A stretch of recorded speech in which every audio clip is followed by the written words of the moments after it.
evolusi, kalau menurut Ibu, mengapa teori evolusi itu masih perlu untuk dipelajari di sekolah? Ya, Terima kasih. gitu. Oke, untuk terima kasih kepada ibu-ibu yang telah berikan kesempatan pada saya untuk bisa memaparkan tentang teori evolusi.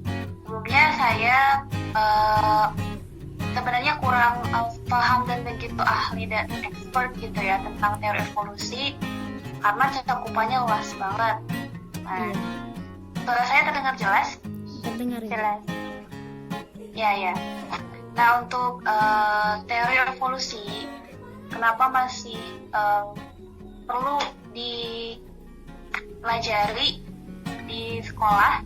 Ini kan teori evolusi ini ada di materi semester 2 kelas 12. Nah, menurut saya kenapa perlu dipelajari?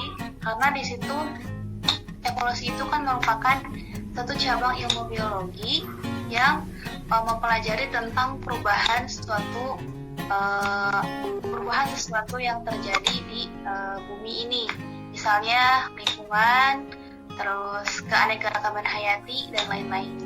Nah, menurut saya karena evolusi ini terdapat unsur variasi ini, maksud saya faktorisasi genetik, itu mutlak dipelajari. Yang nantinya akan berpengaruh pada sistem bioteknologi dan kesejahteraan manusia. Jadi pada evolusi itu ada yang namanya kita mempelajari tentang variasi genetik seperti itu. Yang nantinya akan awalnya itu kita pelajari genetika dulu baru evolusi. Nah, kita pahami bahwa variasi genetik itu akan mempengaruhi terhadap bioteknologi yang nantinya akan berujung pada kesejahteraan manusia. Baik itu di bidang pangan, terus di bidang kedokteran atau kesehatan, terus pertanian, bahkan bidang kesejahteraan sosial dan lain-lain. Seperti itu. Baik, terima kasih Ibu. Untuk pertanyaan selanjutnya boleh saya lanjut ya Bu ya? Boleh. Kalau menurut Ibu sendiri terkait dengan teori evolusi yang makin kesini makin terungkap, mungkin ya bisa dibilang seperti itu, tentang fakta ilmiah dan bukti-bukti yang ada, menurut Ibu bagaimana cara memaparkan teori evolusi yang baik kepada siswa, sedangkan yang telah kita ketahui kalau teori evolusi itu sebenarnya tidak benar berdasarkan bukti dan fakta ilmiah yang ada. Di Eropa itu teori Darwin sudah tidak diperkenankan dan ditolak, ya, teori tentang asal-usul manusia. Namun ketika saya kaji lebih jauh lagi, dulu ketika saya kuliah, ternyata manusia itu memang bukan keturunan dari kera gitu, hanya memiliki kekerabatan seperti kera. Nah, maksudnya kekerabatan seperti kera itu memiliki anatomi morfologi itu seperti kera. Mungkin bukan kera istilahnya ya, tapi dari ordo hominidae, Homo sapiens. Jadi Homo sapiens itu memang bukan manusia, tapi kita hanya memiliki kekerabatan. Mungkin itu maksud teori dari Darwin yang saya paparkan ke anak murid, itu teori evolusi modern, meskipun sekarang itu tidak digunakan lagi dan ditolak seperti itu. Nah, itu salah satu contohnya. Ya, maksudnya yang saya tersampaikan tidak, Bu? Tersampaikan Ibu. Iya. Jadi dijelasin dulu kepada siswa bagaimana asal-usul manusia itu dulu, baru dijelaskan tentang evolusi itu sendiri. Evolusi modern. Jadi maksud dari evolusi modern itu bukan manusia keturunan dari kera, bukan, tapi hanya memiliki kekerabatan yang dekat dengan kelompok ordo hominidae seperti itu. Jadi bukan maksudnya kita keturunan manusia itu kan memang kalau dasarnya kalau dari Quran itu memang keturunan Nabi Adam kan. Cuman kan kalau teori evolusi tidak mungkin langsung diterima seperti itu. Ya. Kak Rahma mungkin mau melanjutkan pertanyaan selanjutnya.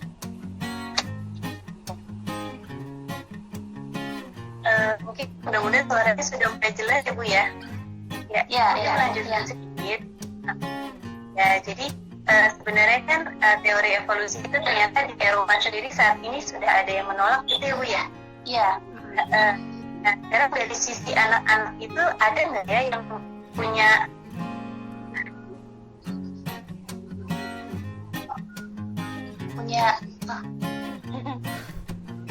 sinyalnya lagi buruk. Ya.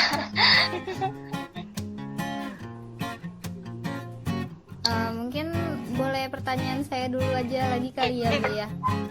anak tersebut? Mohon maaf ya Bu ya. Iya, ada Udah balik lagi. Ada kan gitu. Separuh-separuh.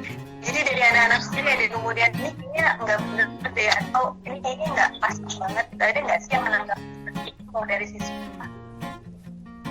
Kalau misalnya untuk kalau misalnya ini kan kalau ini tuh enaknya debat ya untuk teori evolusi ini. Cuman waktu dulu kebetulan respon anak-anak itu masih pasif dalam teori evolusi gitu. Jadi cuman hanya menerima teori ya tanpa tanpa membantah atau menolak atau menyanggah gitu. Cuman mungkin dari mereka ada yang menjelaskan tentang mungkin teori-teori baru, misalnya tentang teori asal-usul kehidupan seperti itu. Dan itu pun mereka kaji terlebih dahulu, karena saya di awal materi ya pada saat apersepsi itu saya benar-benar bilang ke anak-anak kalau misalnya belajar teori evolusi itu hati-hati ya, takut ada salah satu istilahnya statement yang membuat kalian itu ragu ya, atau malah jadi bingung gitu, seperti itu. Jadi yang selama ini kita pelajari itu hanya belajarnya itu cukup dari buku dulu gitu, tidak sampai ke ranah yang lain. Misalnya untuk teori asal-usul bumi itu kan nanti kajiannya ke kebumian ya, itu saya tidak pelajari sampai situ, sampai jauh banget tuh enggak. Seperti itu, hanya cakupannya manusia dan kehidupan gitu, dan evolusi dari organisme yang lain, misalnya evolusi dari burung, terus mamalia dan lain-lain. Cuman seperti itu. Jadi tidak ada sanggahan dari murid selama ini yang saya ajarkan. Seperti itu.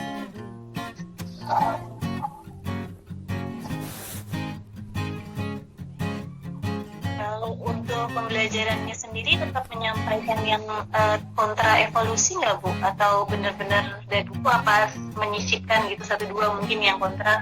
Kan sempat ada Harun Yahya gitu ya kalau yang kami pelajari ya. Seperti itu. Apakah menyisipkan yang sependapat Harun Yahya teman-teman memang buku saja?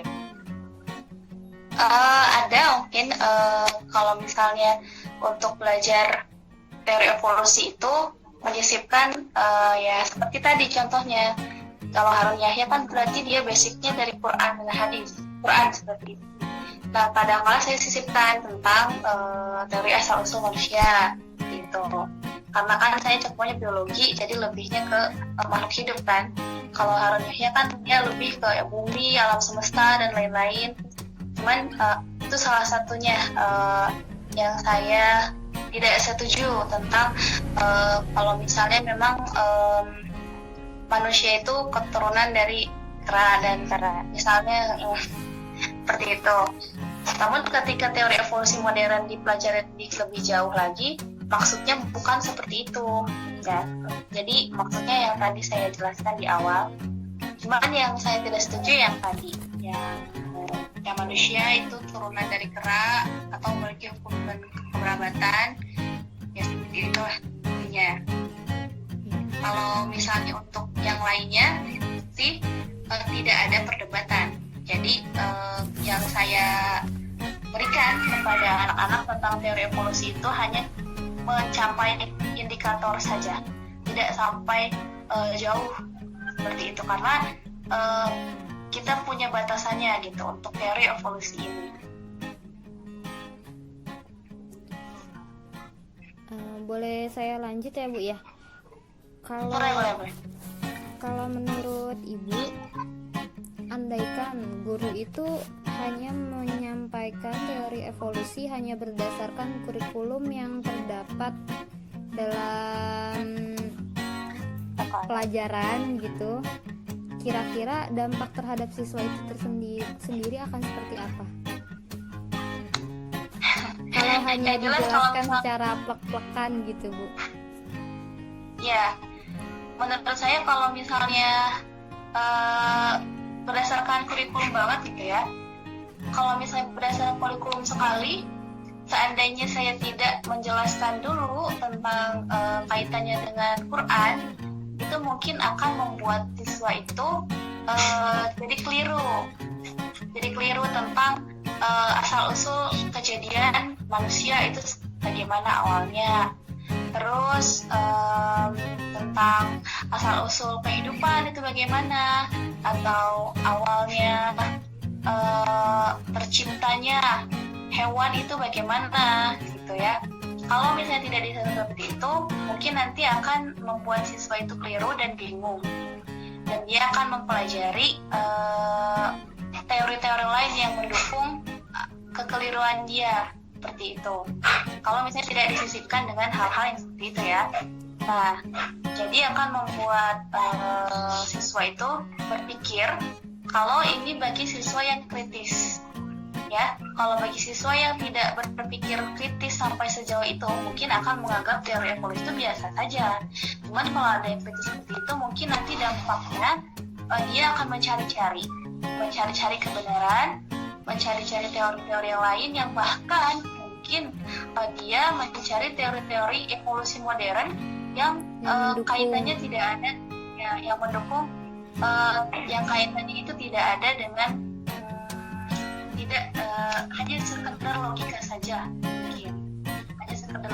yang mungkin dia akan mengadop teori dari para ilmuwan yang bukan ilmuwan Islam seperti itu. Ya, itu yang dikhawatirkan menurut saya, karena mungkin basic yang saya ajarkan itu ya mungkin sekolahnya berbasic Islam, jadi saya ajarkan dulu tentang Qurannya dulu, tentang asal-usul kejadian manusia itu dari mana, seperti itu. Tapi tidak sampai jauh ke alam semesta, hanya tercakup di makhluk hidup saja kalau saya yang ajarkan seperti itu. Ini khawatirnya nanti akan melenceng dan keliru, dia akan mencari dan yang mendukung teori-teori dia, bahkan mungkin dia akan lari ke filsafat mungkin ya. Iya. Mungkin malah jadi lebih menjerumuskan kali gitu ya Bu ya. Iya, karena saya tahu betul lah mungkin kurikulum kan dia hanya mengadop, karena mungkin tidak semuanya Islam, jadi kan dia hanya mengadop ilmunya saja mungkin. Seperti itu. Mbak Dewi mungkin mau melanjutkan. Iya.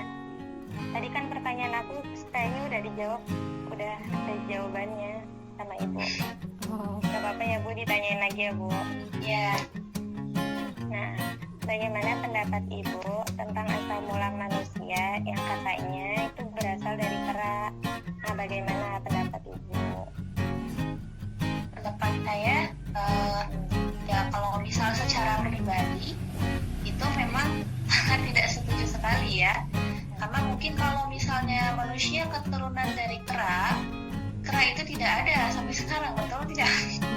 Jadi kalau misalnya kita keturunan dari kera, evolusi itu kan berarti perubahan, suatu perubahan bentuk atau perubahan sesuatu ya dari yang awal sederhana menjadi yang lebih kompleks, yang lebih sempurna. ya, lebih sempurna lagi. Ya, kalau misalnya manusia adalah bentuk kesempurnaan dari suatu kera, ya maksudnya perubahan dari kera ya yang begitu sempurna, evolusi yang sangat sempurna dari kera, yang kera tidak akan ada sampai sekarang. Berarti itu yang saya tahu. Sangat tidak setuju sekali, itu tidak ada ya. Tapi kalau misalnya kita memiliki hubungan kekerabatan dengan kera alias dari kelompok ordo Hominidae, itu saya sepakat karena dari segi anatomi, morfologi itu sama ya. Secara morfologi sama, wajah menghadap ke depan. Terus jari-jari tangan kita sama ya, berambut, terus memiliki telinga, organ-organ tubuh juga sama seperti itu. Cuman mungkin yang membedakan adalah volume otak dan juga akal. Itu yang diberikan oleh Allah yang bisa membedakan dengan kelompok organisme Hominidae. Bahkan kan kalau misalnya Hominidae kan berarti Homo sapiens ya, contoh yang paling sempurna. Itu manusia purba itu memang bukan manusia kan, dia hanya makhluk purba istilahnya seperti itu, yang dia memang bisa dikatakan sebagai hewan tingkat yang paling hewan tingkat tinggi paling sempurna itu, dan itu sudah tidak ada. Ya, itu yang mirip banget dengan manusia, tapi mereka bukan manusia, hanya makhluk ini saja, makhluk purba saja yang memang sudah punah gitu. Jadi kalau kita lihat kalau statement orang-orang manusia evolusi dari Noah itu sangat tidak setuju sekali. Kalau memiliki kekerabatan, ya memiliki kekerabatan, yang memiliki kesamaan ya seperti itu. Kalau misalnya saya ajarkan ke anak-anak juga seperti itu. Jadi statement anak-anak nanti dia akan compare atau membandingkan, oh iya berarti benar seperti ini apa yang dijelaskan oleh guru, memang kita memiliki kesamaan dengan kelompok organisme Hominidae. Tapi kalau misalnya untuk istilahnya kita keturunan itu tidak sama sekali. Karena apa? Ya kita keturunannya memang haknya dari Nabi Adam ya. Jadi seperti itu. Ya mungkin itu aja dari saya. Karena mau nambahin Ada lagi?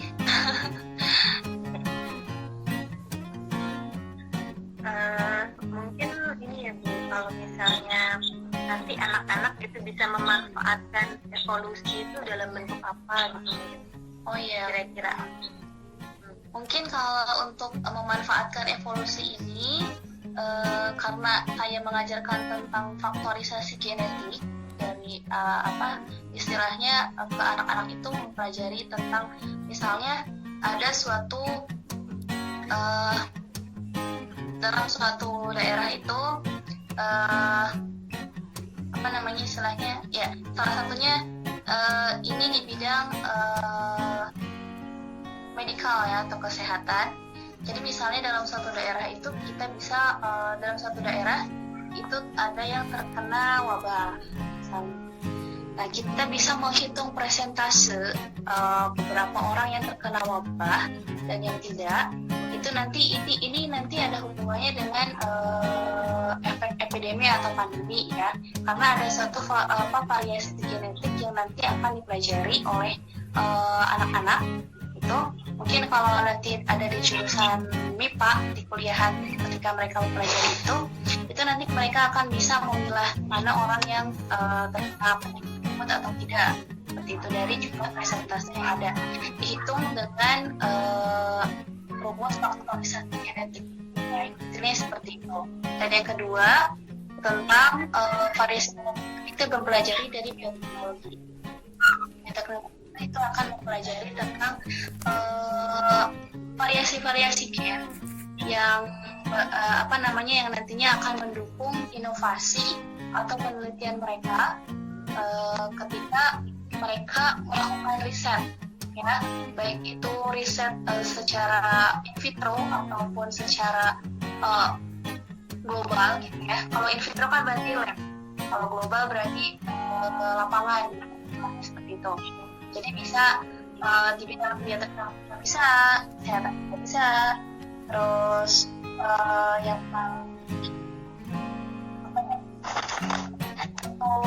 paling ini sih pertanian ya. Jadi kita mencari bibit unggul gitu. Misalnya untuk variasi itu, ini kan evolusi, berarti evolusi dari biji misalnya. Itu nanti dia akan menumbuhkan bibit gen baru dan akan bisa membuat variasi gen yang memunculkan organisme yang baru. Misalnya apa? Misalnya yang kita ketahui, misalnya tumbuhan mawar itu misalnya bunganya warna merah atau warna putih. Nah, ada suatu penelitian yang menghasilkan bunga dengan mahkota berbagai warna. Itu salah satunya adalah manfaat dari teori evolusi yang berdasarkan dari variasi genetika. Karena genetika dengan evolusi itu sangat berkaitan erat. Gitu. Mungkin itu salah satunya yang saya sebutkan. Nah, karena masih banyak lagi, mungkin ya. Gimana, Kak Rahma? Sudah terjawab, Bu. Sudah. Ya, dari tadi kayaknya. Ada lagi yang akan ditanyakan? Cukup ya? Kalau dari saya sudah, teman-teman gimana? Mungkin pertanyaan terakhir dari saya boleh ya Bu ya? Ya, silakan Mbak. Ya. Kalau menurut ini berdasarkan Ibu pribadi sebagai seorang pengajar, sebagai seorang guru, harapannya kepada pemerintah mungkin harusnya kurikulum itu seperti apa gitu Bu? Oh ya, Harapan berarti ini untuk harapan saya Iya, untuk sebagai kurikulum pengajar. di sini sebagai pengajar. Karena mungkin saya memang dari dunia pendidikan gitu ya, jadi sangat mengharapkan kurikulum ini pertama ini harus ada kejelasannya gitu. Maksudnya dari kurikulum ini yang saya harapkan itu istilahnya yang saya ingin dari dulu ya, kurikulum kita itu mencakup semua hal, tapi intinya menjelaskan hal yang lebih khusus gitu. Misalnya untuk pelajaran itu yang saya inginkan itu tidak harus semuanya dipelajari oleh anak-anak ya. Jadi jatuhnya kalau misalnya anak-anak terlalu banyak memakan pelajaran, itu dia jatuhnya itu bingung ya. Dia harus banyak menguasai mata pelajaran, dituntut untuk bisa menguasai mata pelajaran, sedangkan kemampuan mereka itu terbatas.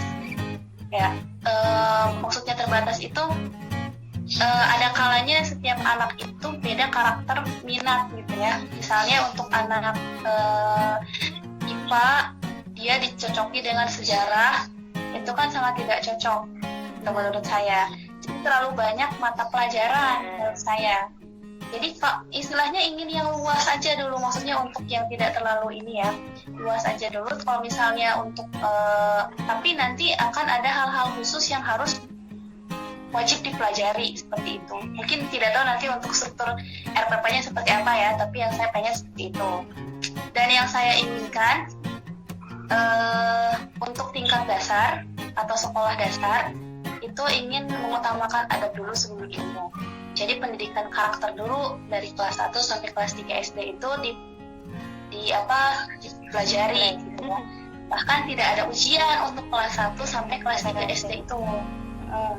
Jadi mereka akan lebih mudah menerima dan bertanggung jawab membutuhkan ilmu itu nanti ketika dia sudah dewasa, sudah besar gitu istilahnya, karena dia sudah terbangun karakternya, udah butuh ilmu gitu. Berbeda dengan sekarang anak dicocoki dengan ujian, tapi tidak bisa itu maksudnya, ya. Dan nanti ujungnya ke tuntutan KKM. KKM juga menurut saya itu tidak efektif ya, Bu. perlu, tidak efektif. Jadi istilahnya saya selaku guru misalnya ya, yang ngajar radwa juga di kelas IPS, itu kan mereka belajar biologi minat juga. Kebetulan kalau radwa nilainya bagus. Kalau teman-teman yang lain, itu ada yang nilainya 20. Berarti kan dia harus KKM 75. Berarti kan kemampuannya sampai 20. Saya paksa dia sampai 75. Nah, KKM juga tidak jelas. Seperti itu. Nah, mungkin untuk anak-anak itu lebih banyak dikhususkan lagi lah ininya apa namanya. Jadi Indonesia itu lebih banyak main di permukaan tanpa apa namanya istilahnya meluar sampai ke dalamnya gitu. Jadi sampai S1 pun saya rasakan ilmu itu masih di permukaan gitu, tidak sampai deep dalam. Kalau deep itu kita harus kuliah S2 dulu, waktu sampai S3 itu baru kita deep gitu, maksudnya dalam banget gitu, untuk mempelajari satu ilmu gitu. Yang saya rasakan seperti itu ya, jadi kurikulumnya itu basicnya mungkin ya, yang saya pengen itu kayak Jepang.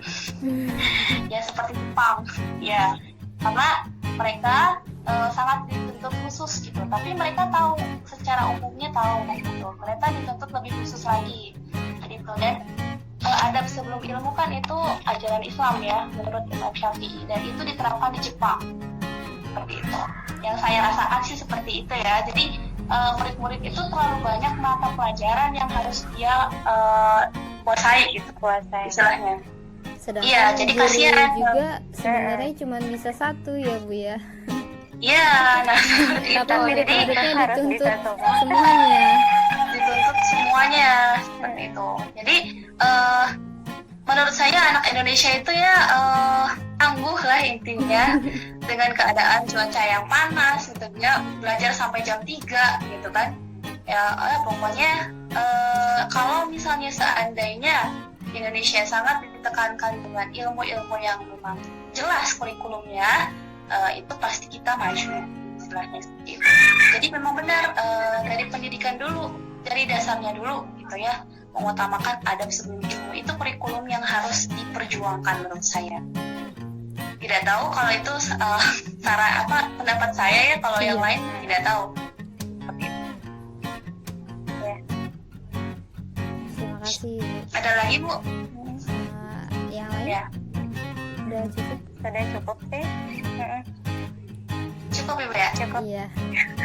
Baik Ibu. Cukup. Mohon maaf mengganggu waktunya ya Bu ya, terkait dengan kendala Ya, yang tadi apa. udah jadi putus nyambung sinyalnya juga, mohon maaf Bu. Jadi Iya juga. waktunya makin Ya, lama maaf. tersita di sini. Iya, nggak apa-apa. Jawaban saya mungkin kurang memuaskan mungkin ya, karena jujur kalau saya belajar evolusi itu saya ogah-ogahan gitu, maksudnya waktu kuliah aja saya nggak mau. Karena menurut saya gimana ya, itu pro dan kontra gitu. Tapi kan Masih- memang harus gitu itu belajar. masih kurang jelas gitu kali ya Bu ya. Iya, sayanya aja masih ngambang gitu. Istilahnya masih yang saya sampaikan itu benar atau tidak itu masih gitu. Masih bingung. Istilahnya bingung. Jadi kadang-kadang saya ngajar anak-anak itu ya mungkin hanya segelintir itu, nggak sampai dalam banget gitu. Kulit-kulitnya aja gitu ya Bu ya. Jadi sesuai KD dan yang ada di soal-soal UN aja yang saya pelajari lebih jauh. Kalau misalnya untuk debat sampai ini nggak sampai situ, karena saya tahu kesannya ya. Kecuali kalau mereka mau masuk ke jurusan filsafat science atau misalnya ya ke jurusan evolusi, itu mungkin yang akan lebih dalam lagi. Menurut saya seperti itu. Iya. Baik Ibu, terima kasih waktunya ya. Mohon maaf sudah mengganggu Ya. aktivitasnya. Ini untuk tugas apa Ibu? Tugas mata kuliah evolusi. Mata kuliah evolusi Iya, dari izin. Universitas mana Ibu? Universitas Indraprasta PGRI. Masya Allah, oh iya. Oh, iya, iya. Oh, Semangat izin ya. izin boleh di-share ya Bu ya nanti di YouTube. Iya. Boleh silakan. Iya, ini tadi udah Ya, nanti saya subscribe. Terima kasih Ibu atas bantuannya. Ya. Ya, sama-sama. assalamualaikum. Waalaikumsalam warahmatullahi wabarakatuh. Assalamualaikum warahmatullahi wabarakatuh.